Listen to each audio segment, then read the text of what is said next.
தமிழ் அன்னைக்கு நான் சூட்டிய மகிடம் என்ற தலைப்பில் கவியொன்று நான் எழுதினேன்.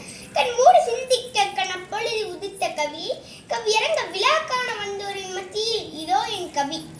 முத்தமிழே முதல் தமிழே தித்திக்கும் செந்தமிழே, 3000 ஆண்டுகளுக்கு முந்தைய மூத்தோனே, கீழடியில் தடம் பதித்தாய், கல்வெட்டுகளில் உயிர் பதித்தாய், ஓலைச்சுவடிகளில் ஒளிந்திருந்தாய், அசையும் சீரும் ஆடிட வந்த எதுகை மோனையில் அழகாய் நின்றாய், அடுக்கு தொடரில் அசர வைத்தாய், இரட்டை கிளவில் குமரியாய் நின்றாய், பானையும் பாடி பாராட்டு பெற்றாய், ஈரை வெண்பாவில் உலகத்தை அளந்தாய், நக்கீரர் நாவில் நடனமாடினாய், அவ்வை பாட்டில் பொருளாய் நின்றாய், பாரதி கனவில் பாட்டாய் நின்றாய், அழகையும் சிரிப்பையும் அழகாய் தந்தாய், ஒளியும் உணர்வும் ஒன்றாய் கலந்து உணர்ச்சி வெளிப்பாடாய் நீயே நின்றாய்.